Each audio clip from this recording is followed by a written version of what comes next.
ባለፈው ጊዜ እንደተመለከት ነው አብርሃም ልክ እግዚአብሔር እንዳዘዘው ነበር ያደርግ የነበረው።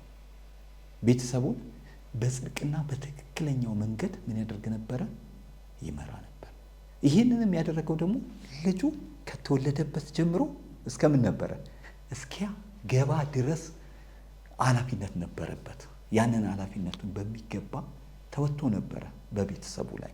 አብርሃም ከሸመገለ ሚስቱ ከሞተች በኋላ አብርሃምም አንድ ሎሌ ነበረው። አብርሃም ሎሌውን የቤቱን ሽማግሌ የከብቱን ሁሉ አዛዥ ቃል አስገባው።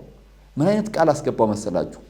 ልጄን ከከናን ሴቶች ሚስት እንዳያገባ ሚስቱን እሱ ከተወለደበት ከአገሩ እንዲያመጣ ነገረው። ከዛ በኋላ ደግሞ ሎሌው የተናገረው ነገር ምንድነው?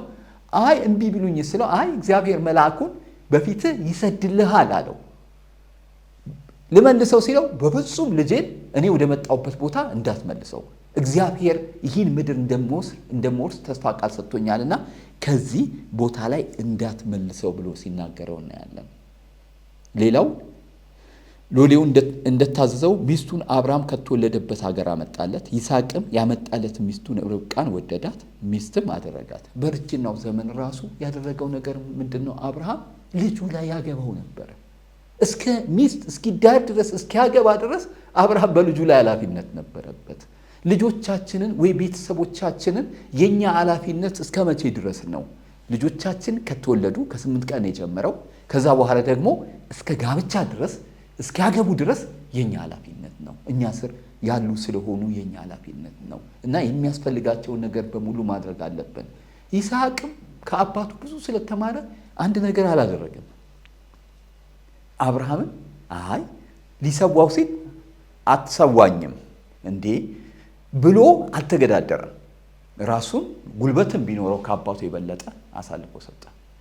ከሱ የምንማረው ነገር አለ። ምን ያህል ቤተሰቡን በትክክሉ ጽድቅና ትክክል እያደረገ እንደሚመራ። ያን ብቻ አይደለም ደግሞ በሸመገለ ጊዜ ሚስትም ራሱ ሲያመጣለት ኖ አንተ ሚስት አታመጣልኝም አላለው። አንተ ሚስት አታመጣልኝም ብሎ አልተናገረውም። አባቱን ይታዘዝ ነበር። ከመጣለት በኋላ የሚገርመው ነገር ምንድነው? በጣም ደስ የሚለው ነገር ምንድነው? ስለ ይስሐቅ ሲናገር ይስሐቅም ባያት ጊዜ ምን አደረጋት ይላል? ወደዳት ብሎ ይናገራል። ልጆቻችንን እንዴት ነው የምንመራው? ከአብርሃም ምንድን ነው የምንማረው? አብርሃም ከልጅነት ጀምሮ ልጁ እስኪያገባ ድረስ ቤተሰቡን በትክክል ይመራ የነበረ ሰው ነበረ። እኛስ እንዴት ነው ቤተሰቦቻችንን የምንመራው? በምሳሌ 22 ቁጥር 6 ላይ ልጅህን በሚሄድበት መንገድ ምራው፣ በሸመገለም ጊዜ ከእርሱ ፈቀቅ አይልም ይላል። ይህንን እስኪ አብርሃም ልጁን ከልጅነት ጀምሮ እግዚአብሔር ያስተማረውን አስተምሮ ስለነበረ ልጁ ይስሐቅ አባቱ የሚለውን በሙሉ ይታዘዝና ያደርግ ነበረ። መስዋዕት እንኳን ሲሆን ሲባል እሺ ብሏል። ሚስት ሲያመጣለትም እሺ ብሏል።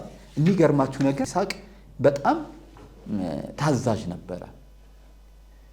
በጣም ታዋቂ የሆኑ የእግዚአብሔር ሰዎችም ራሱ ልጆችን በልጅነታቸው ማስተማር ምን ያህል ጥቅም እንዳለው የተናገሩትን የአንድ የሁለት ታዋቂ ሰዎችን አባባል ልንገራችሁ። ታዋቂው በእንግሊዝ ሀገር ይኖር የነበረው በ1934 እስከ 1992 እግዚአብሔር በኃይል ከተጠቀመባቸው አገልጋዮች አንዱ ብዙዎቻችሁ የምታውቁት ይመስለኛል፣ ቻርልስ ሰርፕጀን በልጅነት ለልጆች እግዚአብሔርን ቃል ስለማስተማር ሲናገር እንዲህ ይላል። ቤተሰብን ስለማስተማር ቤተሰብ አንድ ላይ እግዚአብሔርን ቃል እንዲማር ሲናገር እንዲህ ይላል። በመጀመሪያው ቀናት አእምሮአችሁ እንደ ፕላስቲክ የሚለጠጡ ናቸው። የመጀመሪያው 7 ዓመታት የቀረውን ዘመናቸውን ሁሉ ይቀርጻል። በማናቸውም ሁኔታ ቢሆን በመጀመሪያ 12 ዓመታት የእግዚአብሔርን ቃል አስተምሯቸው። እናም በዚያን ጊዜ አእምሮአቸው የተጻፈ ለመሰረዝ አስቸጋሪ ነው ብሎ ይናገራል። በመጀመሪያ በልጅነት ዘመናቸው ጀምሮ አስተምሯቸው የተለጠጠ ስለሆነ በዚያን ጊዜ አእምሮአቸው የተጻፈው ለመሰረዝ ምንድነው አስቸጋሪ ይሆናል ብሎ ይናገራል። ሌላው ደግሞ ታዋቂው የመጽሐፍ ቅዱስ ኮመንተሪ ጸሐፊ ማቲው ሄነሪ ምን አለ? ከልጅነት ጀምሮ ቅዱስን የእግዚአብሔር ቃል ማወቅ ትልቅ ነገር ነው። የህፃንነት ዘመን የመማሪያ ጊዜ ነው።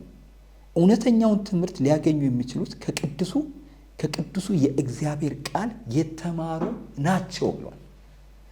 እውነተኛውን ትምህርት የሚያገኙት ከምንድን ነው? ከቅዱሱ ከእግዚአብሔር ቃል የተማሩ ከሆኑ ነው